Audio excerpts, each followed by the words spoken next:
کہ عام طور پر لوگ نیکی کا جو تصور ذہنوں میں رکھتے ہیں وہ عمل کے ظاہر کے اعتبار سے یہ کام بڑا نیکی کا کام ہے،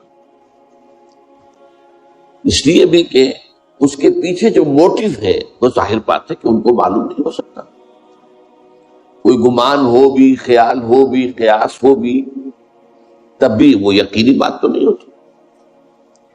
اس کا نتیجہ یہ نکلتا ہے کہ ہمارا تصور رفتہ رفتہ صرف ظاہر تک محدود ہوتا ہے،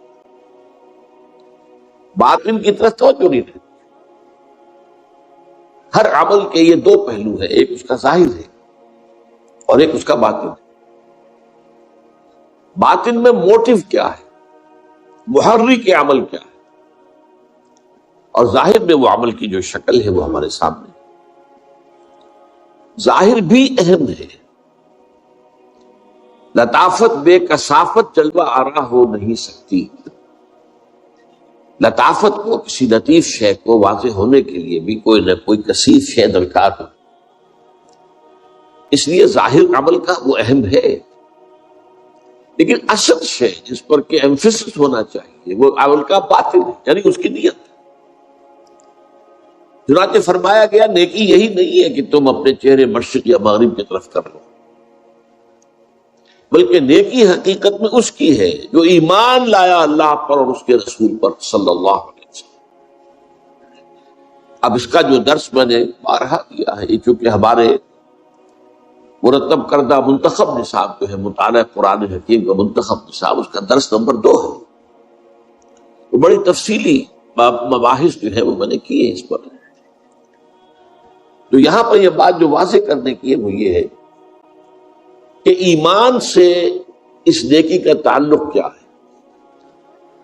ایمان در حقیقت موٹیو کو معین، نیکی اس اللہ کی نگاہ میں صرف وہ عمل ہوگا جو صرف اللہ کی رضا کے لیے کیا جائے اور جس کی جزا صرف آخرت میں مطلوب۔ اگر دنیا میں کوئی جزا چاہیے تو پھر تو یہ دھندا ہے، کاروبار ہے، یہ نیکی نہیں ہے۔ ٹھیک ہے، کاروبار جائز ہے، کاروبار بھی کیجئے، کاروبار کی شکل بھی کیجئے، لیکن نیکی کا نبادہ اوڑھ کر اصل میں بیچ میں دھندا اور کاروبار، یہ چیز جو ہے یہ نہایت خطرناک اور نہایت گمراہ۔ 2 ایمان، اس کے بعد اس آیت میں ایمان میں رسالت کا ذکر بھی ہے، اجزاء اس کے، والملائکۃ والکتاب والنبیین۔ نبوت اور رسالت کے ذریعے سے نیکی کا ایک ماڈل ملتا ہے کہ مختلف اعمال نیکی کے وہ بھی توازن کے ساتھ ایک شخصیت میں آئے، ورنہ بسا اوقات نیکی ہی کا جذبہ جو ہے وہ حد اعتدال سے تجاوز کر کے بدی کا راستہ کھول دیتا ہے۔ چنانچہ نیکی ہی کا جذبہ تھا جس نے دنیا میں رہبانیت کی شکل اختیار کی، وَرَهْبَانِيَّةً ابْتَدَعُوهَا مَا كَتَبْنَاهَا عَلَيْهِمْ، یہ تو بدعت تھی جو حضرت عیسیٰ علیہ السلام کے جو پیروکار تھے انہوں نے ایجاد کی، ہم نے تو یہ بات فرض نہیں کی تھی ان پر، اور حضور نے فرمایا لا رہبانیت فی الاسلام۔ لیکن ظاہر بات ہے کہ رہبانیت اختیار کرنے والے کرتے تو نیکی کے لیے ہیں، لیکن وہاں نیکی غیر معتدل ہو گئی ہے، غیر متوازن ہو گئی۔ تو توازن کے ساتھ نیکی کا ایک مکمل مجسمہ وہ محمد الرسول اللہ کی ذات صلی اللہ علیہ وسلم، یہ ماڈل ہے۔ لیکن محرکات عمل کا تعلق جو ہے وہ ایمان باللہ اور ایمان بالآخرت سے۔ نیکی کیا اسی لیے کی جائے کہ اللہ راضی ہو جائے، اور نیکی اس لیے کی جائے کہ اخروی نجات حاصل ہو جائے اور جزا اس کی صرف آخرت کے اندر۔ اب اس بات کو، اس حقیقت کو اس سادہ حدیث کے اندر حضور نے بیان کیا، اور اس حدیث کے بارے میں یہ بات جان لیجئے، اکثر محدثین کرام نے جو اپنے مجموعے مرتب کیے ہیں ان میں سب سے پہلے اس حدیث کا ذکر کیا ہے۔ اس کی وجہ کیا ہے کہ محدثین بھی ایک عمل کر رہے تھے، ایک جد و جہد کر رہے تھے، ایک محنت کر رہے تھے۔ حضور صلی اللہ علیہ وسلم کی احادیث کی جمع و تدوین بہت بڑی نیکی تھی، پھر اس پر جرح و تعدیل، اس کے اندر بڑے خطرات تھے۔ کسی شخص کی ایسی روایت قبول نہ کر لی جائے کہ جس کے اندر فتنے کا اندیشہ ہو، جس نے کہ جھوٹ موٹ گھڑ کر کوئی بات جو ہے حضور کی طرف منسوخ کر دی تھی. تو بڑی محنت طلب، مشقت طلب جد و جہد تھی. اس میں بھی اصل شے ان کے نزدیک جو ہے وہ نیت کا معاملہ ہے. یہاں اسی لیے اس حدیث کو سب سے پہلے لاتے ہیں کہ اس مجموعے کے مرتب کرنے میں اللہ کرے کہ ہماری نیت میں سوائے اللہ کی رضا اور آخرت کی جزا کے اور کوئی شے شامل نہ ہو. اب اس حدیث کے راوی ہے امیر المومنین ابی حفص، حضرت حفصہ رضی اللہ تعالی عنہ حضرت عمر کی صاحبزادی تھی اور حضور کی زوج محترمہ. تو ابو حفص گویا کہ کنیت ہے حضرت عمر کی. عن امیر المومنین ابی حفص عمر بن الخطاب رضی اللہ تعالی عنہ قال سمعت رسول اللہ صلی اللہ علیہ وسلم یقول، انہوں نے فرمایا کہ میں نے سنا، بلکہ میں اضافہ کروں گا میں نے خود سنا اللہ کے رسول کو یہ فرماتے صلی اللہ علیہ وسلم. اصل میں بعض اوقات روایت شروع ہو جاتی ہے عن فلاں. اب عن فلاں ان سے روایت کیا گیا، اب یہ یقین سے نہیں کہا جا سکتا کہ انہوں نے یہ خود حضور سے سنا. یہ بھی تو ہو سکتا ہے کسی اور صحابی نے انہیں سنا دیا ہو، لہذا براہ راست وہ خود سامع نہ ہو سکتا امکان. جب عن سے بات ہو جائے گی صرف تو پھر وہ بات کافی نہیں ہوگی. یہاں یہ ہے کہ فرمایا قال سمعت رسول اللہ صلی اللہ علیہ وسلم یقول، میں نے خود سنا اللہ کے رسول صلی اللہ علیہ وسلم کو فرماتے. اب یہ متن ہے آگے جو حدیث کی. انما الاعمال بالنیات، اعمال کا دار و مدار نیتوں پر ہے. یہاں اگرچہ اعمال کا لفظ جو ہے عام آدمی سمجھے گا کہ عام ہے، عمل نیکی کا بدی کا نہیں. عربی زبان میں جو دو لفظ ہیں عمل اور فعل، فعل کی جمع افعال، عمل کی جمع اعمال، ان کے استعمال میں یہ فرق ہے. قرآن و حدیث کے حوالے سے اگر ہم سمجھے کہ عمل کہتے ہیں اس کام کو جس میں مشقت لگتی ہو، محنت طلب ہو، جس کے بعد انسان تکان محسوس کرتا ہے. اسی لیے قرآن مجید میں عاملۃ ناصبہ، بعض چہرے ہوں گے قیامت کے دن جن پر تکان طاری، اس لیے کہ وہ ایگزاسٹڈ ہوں گے. اس کے لیے لفظ ہے عاملۃ ناصبہ تصلیٰ نارا حامیہ، اور یہ وہ لوگ ہوں گے کہ جو دہکتی ہوئی آگ کے اندر، تپتی ہوئی آگ کے اندر داخل. تو یہاں اصل میں گفتگو جو ہے وہ نیکی کے بارے میں ہو رہی ہے، اعمال. چنانچہ میں بعض آیات آپ کو اور بھی سناؤں گا. یہ مضمون اتنا اہم ہے کہ قرآن مجید کے اور احادیث کے بعد اور حوالے اس کے ساتھ میں دوں گا. مراد یہاں پر ہے نیک اعمال. اعمال انما الاعمال بالنیات، یہ نہیں ہے کہ آپ برائی کا کام کر رہے ہو، معصیت کا کام کر رہے ہو کہ میری نیت تو نیک ہے.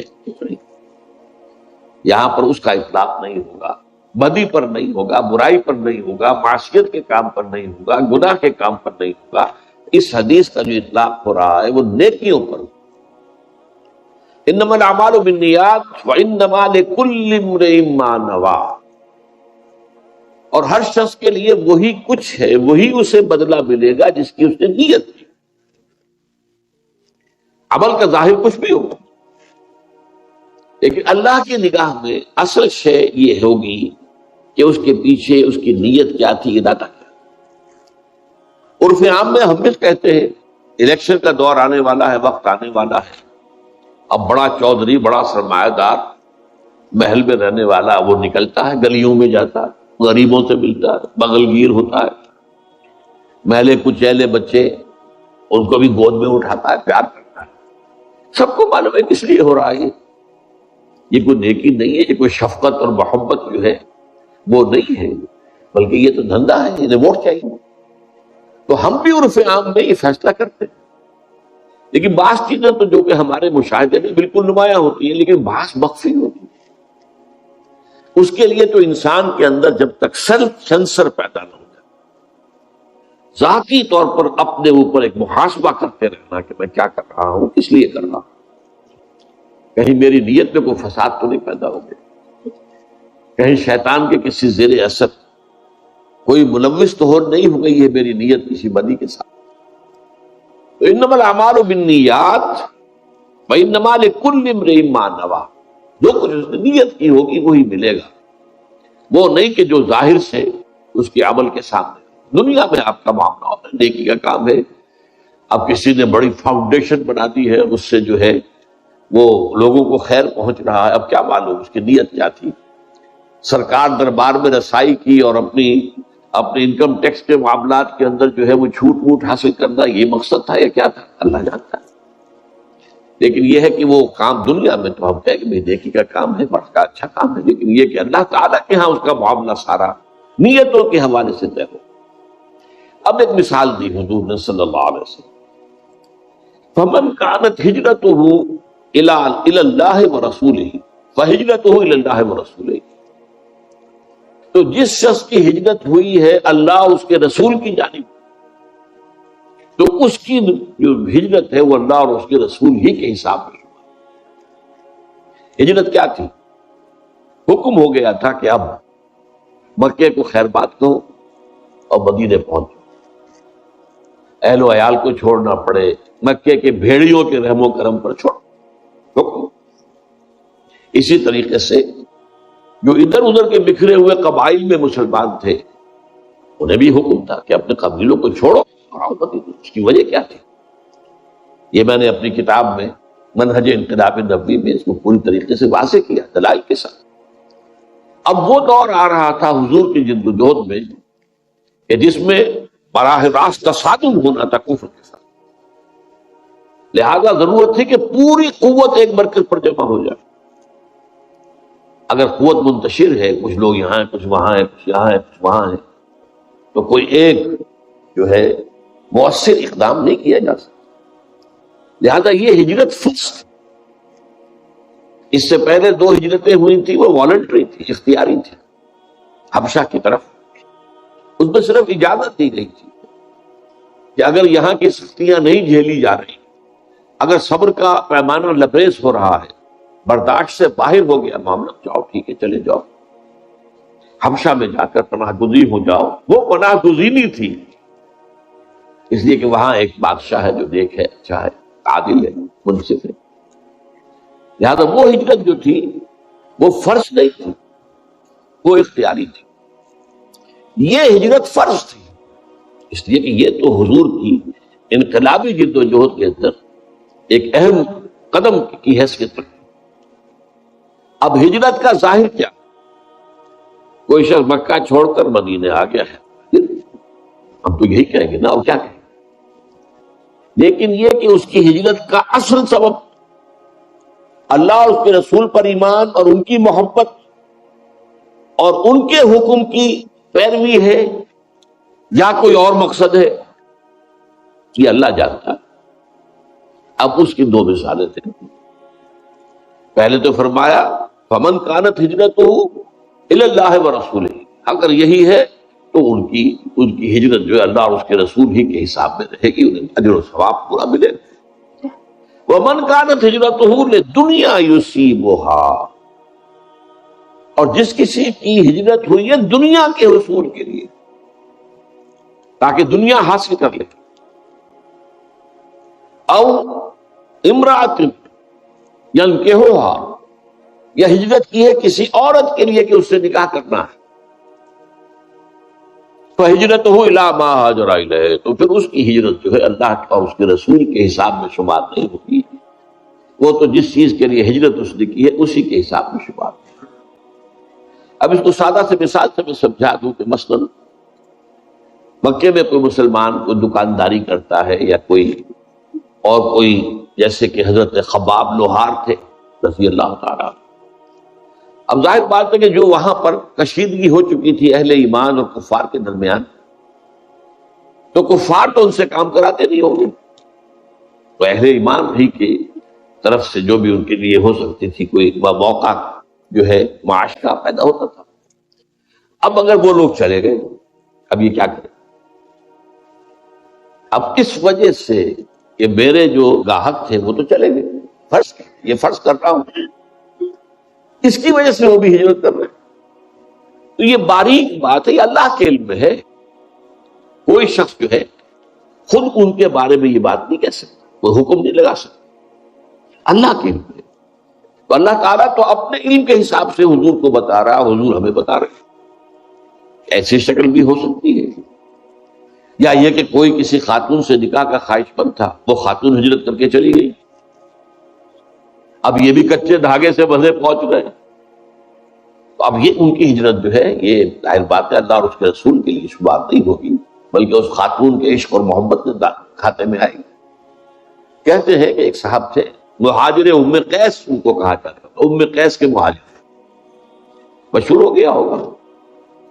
یہ دو مثالیں دے دی، فہجرتہ الی ما ہاجر الیہ، تو ان کی ہجرت بظاہر تو عمل وہی ہے، ایک مومن صادق نے کیا ہے کہ وہ مکے سے اپنی بود و باش، اپنی رہائش ترک کر کے مدینے میں آگے حاضر ہو گئے.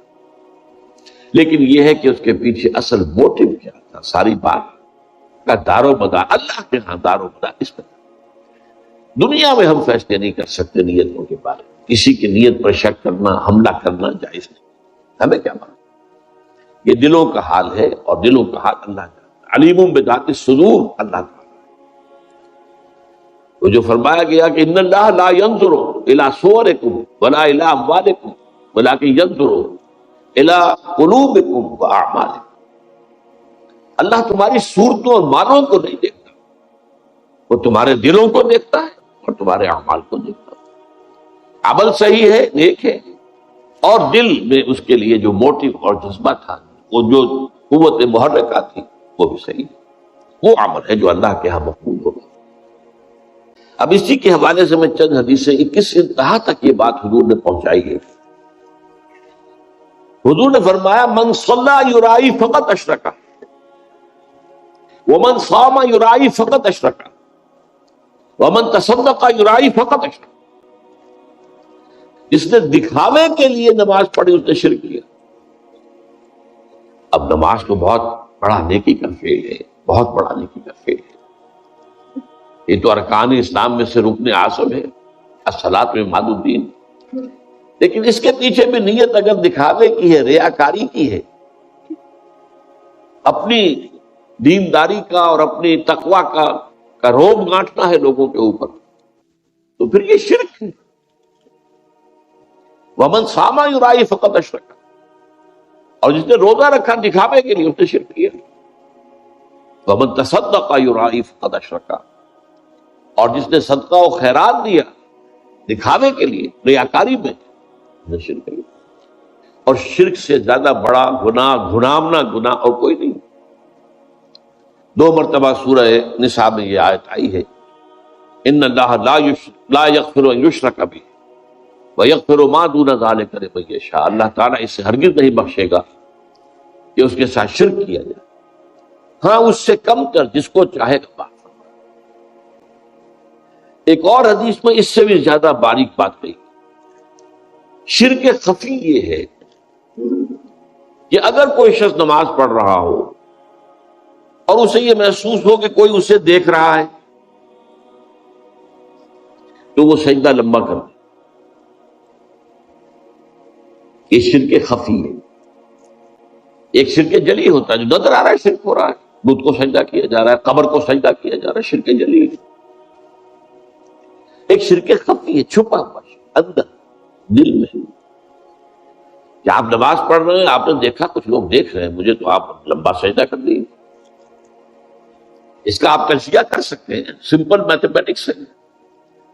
اگر وہ پہلے 5 سیکنڈ کا سجدہ کر رہا تھا اور اب اس نے 10 سیکنڈ کا سجدہ کیا ہے، تو یہ 5 اضافی کس کے لیے کیے؟ 5 تو ہو گئے اللہ کے لیے، پہلے وہ کر رہا تھا، لیکن یہ 5 جو اضافی منٹ لگے ہیں یہ کس کے لیے؟ جو لوگوں کے لیے، ریاکاری کے تحت. تو ایک سجدے کے 2 مسجود ہو گئے، ایک مسجود اللہ کی ذات ہوئی اور ایک مسجود وہ لوگ ہیں جنہیں دکھایا جا رہا. اس میں حضور صلی اللہ علیہ وسلم کی دعوت سے اور تربیت سے جس حد تک باریک بینی آ گئی تھی صحابہ کرام، اس کی مثال جو ہے وہ حضرت علی رضی اللہ تعالیٰ عنہ کا ایک واقعہ ہے. عین جنگ میں ایک شخص سے دو بدو مقابلہ، اور حضرت علی رضی اللہ تعالی عنہ نے اس کافر کو، مشرک کو زیر کر لیا، اس کے سینے پر سوار ہو گئے. اب خنجر بھونکنے والے تھے کہ اس نے نیچے پڑے ہوئے بھی منہ پر تھوک دیا حضرت علی رضی اللہ تعالی. اب حضرت علی سے چھوڑ کر کھڑے ہو گئے. وہ حیران، وہ جسے آپ انگریزی میں کہتے ہیں to add insult to injury. میں نے تو اور توہین کی تھی، ان کی انسلٹ کی، یہ مجھے چھوڑ کر کھڑے ہو گئے، کیوں؟ پوچھا. تو حضرت علی فرماتے ہیں دیکھو میری تم سے کوئی ذاتی دشمنی نہیں ہے، میں تمہیں صرف اللہ کے لیے قتل کرتا، لیکن اب اگر میں قتل کرتا تو میرے نفس کا انتقام بھی شامل. تم نے میری توہین کی تو میں گویا کہ اپنے نفس کے انتقام میں اس کا بدلہ لینے کے لیے بھی ایک نیت کے اندر میرے یہ ذاتی بات بھی شامل ہو جاتی، اس لیے میں نے اس میں ذرا غور کیجئے. جنگ کا معاملہ ہو اور وہ تو انتہائی جذبات کی گرمی کا وقت ہوتا ہے، یا مرو یا مار دو، اس حالت میں بھی نگاہ رہے اپنی دل کے اوپر اور اپنی نیت کے اوپر. یہ کمال ہے تربیت کا محمد رسول اللہ صلی اللہ علیہ وسلم. اب یہ مضمون قرآن مجید میں 3 جگہ آیا ہے بڑے حسین تمثیلوں کے پیرائے میں. سورہ نور کا جو درمیانی رکوع ہے 5واں رکوع، وہ قرآن مجید کے بڑے اہم مقامات میں سے، حکمت کا یہ بڑے بڑے موتی اس میں 3 تمثیلیں دی گئی. پہلے ایک مومن صادق کی کہ اس کے دل میں نور ایمان ہوتا ہے، اور یہ نور ایمان 2 نوروں سے مل کر امتزاج سے بنا ہے، نور فطرت اور نور وحی، نور علی نور. پھر اس کی شخصیت کی جھلک دکھائی گئی، اس کے اعمال کیسے ہوتے. ایک دوسری مثال دی گئی ایک ایسے شخص کی جس کے دل میں ایمان تو نہیں ہے لیکن کچھ وہ نیکی کے کام کرتا ہے، کھانا کھلاتا ہے غریبوں کو، مساکین کو، کچھ اور کرتا ہے. اس کی مثال ہے ایمان کے بغیر یہ کام جو کر رہا ہے اس کا. اب وہ اگر فرض کیجئے قیامت کے دن جب بعث بعد موت ہو جائے گا، اسے یاد آئے گا میں نے نیکیاں بھی بہت کی تھی، مجھے کچھ نہ کچھ اجر تو یہاں ملنا چاہیے. اس کی تمثیل ہے جو میں آپ کو سنانا چاہتا ہوں. والذین کفروا اعمالهم کسراب بقیعۃ یحسبہ الظمآن ماء. جن لوگوں کے اندر کفر ہے، جنہوں نے اللہ اور آخرت کو نہیں مانا، ان کے اعمال، ان کی نیکیاں سراب کے مانند ہے، جیسے کہ صحرا میں دور سے پانی نظر آتا ہے، پانی نہیں ہوتا، مراج سراب. اب پیاسا آدمی جا رہا ہے، دوڑ رہا ہے، بھاگتا ہو، جب ایگزاسٹ ہو گیا بھاگ نہیں سکتا تو کھسکتا ہے، گھسٹتا ہوا بھی جاتا ہے. حتی اذا جاءہ لم یجدہ شیئا، جب وہاں پہنچتا ہے تو کچھ نہیں پاتا، کوئی پانی وہاں نہیں. یہ تو سراب تھا، دھوکہ تھا. وَوَجَدَ اللَّهَ عِندَهُ فَوَفَّاهُ حِسَابَهُ، وہ اللہ کو پائے گا وہاں جو اسے اس کا حساب پورا پورا دے دے گا. تمہارے اعمال میں نیت غلط تھی لہذا زیرو ہے، یہاں کا کوئی ہونا. تو سراب کے معنی نیکیاں سراب کے معنی. انسان اپنے آپ کو سہارا دیتا ہے، اپنے آپ کو دھوکہ دیتا ہے، لیکن اگر اس میں وہ خلوص نیت نہیں ہے، اخلاص نیت، اگر صرف اللہ کی رضا اور آخرت کی جزا پیش نظر نہیں ہے تو وہ نیکی نہیں ہے، اس نے اللہ تعالیٰ کی میزان میں کوئی بدل نہیں. بڑی پیاری بات ہے. پھر تیسری مثال دی، کچھ لوگ ایسے ہوتے ہیں، یعنی یہ جو درمیانی آدمی بیان کیا میں نے ابھی، والذین کفروا اعمالهم کسراب بقیعۃ، ان کے دلوں میں تو نور نہیں ہے لیکن عمل میں کچھ نہ کچھ روشنی کی جھلکیں نظر آتی ہیں، نیک کام کر رہا ہے. کچھ لوگ وہ ہوتے ہیں کہ جن کے دل میں بھی تاریکی ہی تاریکی اور عمل میں کوئی جھوٹ موٹ کی نیکی کی روشنی بھی نہیں، خالص دست پرست، خالص مفاد پرست، کسی خیر کے لیے، کسی دکھاوے کے لیے بھی نہیں. ان کو کہا گیا ہے ظلمات بعضها فوق بعض، ایک انتہا پر نور علی نور پر نور، وہ مومنین صادقین جن کا باطن منور ہے پورے ایمان سے اور ظاہر مزین ہے اعمال صالحہ، نور علی نور۔ اللہم ربنا اجعلنا منہم، اللہ ہم سب کو ان میں شامل ہونے کی توفیق عطا کرے۔ ایک وہ ہے کہ جن میں وہ ایمان تو ہے نہیں، ظاہر جو ہے کچھ ملمے کی نیکی ہے، ملمے کی چمک ہے، تو وہاں بہرحال اجر و ثواب نہیں ہوگا، تو شراب کے مانند ہوگی اس کی نیکیاں، اس کے اعمال، وہ امید میں آگے بڑھے گا کس تک پہنچے گا، لیکن وہاں تو اللہ اس کا حساب چکانے کے لیے موجود ہوگا۔ اور تیسرے وہ ہے او کظلمات فی بحر اللجی یغشاہ موج من فوقہ موج من فوقہ سحاب ظلمات بعضها فوق بعض، اندر بھی تاریکی ہی تاریکی اور عمل میں کوئی جھوٹ موٹ کی نیکی کی چمک بھی نہیں۔ اچھا، دوسرا مقام ہے سورہ ابراہیم آیت نمبر 18، مثل الذین کفروا بربہم اعمالهم کرماد اشتدت به الريح في يوم عاصف لا يقدرون مما كسبوا على شيء ذلك هو الضلال البعید۔ اس قدر خوبصورت یہ تمثیلیں ہیں یہاں، فصاحت اور بلاغت کی معراج ہے، کلام الملوک کے ملوک الکلام ہے، اللہ کا کلام ہے۔ وہ لوگ جنہوں نے کفر کیا، اللہ اور آخرت پر ان کا ایمان کیا، اعمالہم ان کی نیکیاں جو ظاہر میں نیکیاں نظر آتی ان کے اعمال، ان کی مثال ایسے ہے کرماد کہ جیسے راکھ کا ایک ڈھیر ہو، اشتد بہ الریح فی یوم عاصف، ایک جھکڑ والے دن وہ ہوا تیزی سے چلے اور راکھ کو بکھیر دے، کوئی وجود نہیں ہے اس کو۔ فرمایا لا یقدرون مما کسبوا علی شیء، وہ جو کچھ انہوں نے کمائی کی تھی اپنے خیال میں، نیکیاں کمائی تھی، نیک اعمال کیے تھے، ان میں سے کسی کے اجر و ثواب پر انہیں قدرت حاصل نہیں ہوگی، کچھ نہیں ملے گا، کوئی فائدہ نہیں، اس لیے کہ وہ سب دکھاوے کی نیکیاں تھی، ریاکاری کی نیکیاں تھی، ایمان کے موٹو سے خالی تھی۔ مثل الذین کفروا اعمال کفروا بربہم اعمالہم کرماد اشتدت بہ الریح فی یوم عاصف لا یقدرون مما کسبوا علی شیء ذلک هو الضلال البعید۔ اب اس میں آخری جو تمثیل ہے یہ سورہ فرقان میں آئی، یہ تو ایک عجیب ورلڈ پکچر جسے کہنا چاہیے، الفاظ میں ایک چیز کا کی تصویر بنا دینا، اور نقشہ کیا ہے؟ وَقَدِمْنَا إِلَىٰ مَا عَمِلُوا مِنْ عَمَلٍ فَجَعَلْنَاهُ هَبَاءً مَنْثُورًا۔ انہی کفار کا ذکر ہو رہا ہے کہ انہوں نے اپنے خیال میں بڑے بڑے اعمال کیے ہوئے تھے، بڑے غریبوں کو کھانے کھلائے تھے، جیسے کہ ابو جہل نے کہا تھا جب اس سے کہا گیا کہ کیا تمہارے خیال میں محمد جھوٹ بول رہے ہیں صلی اللہ علیہ وسلم، یہ دعویٰ کر رہے ہیں کہ ان کے پاس وحی آئی ہے، وہ اللہ کے نبی ہیں، کیا جھوٹ بول رہے ہیں؟ کہا نہیں، انہوں نے کبھی جھوٹ نہیں بولا۔ تو پھر مانتے کیوں نہیں؟ اس نے کہا ہمارا اور بنو ہاشم کا ایک مقابلہ چل رہا تھا، انہوں نے غریبوں کو کھانے کھلائے، ہم نے ان سے بڑھ کر کھانے کھلائے،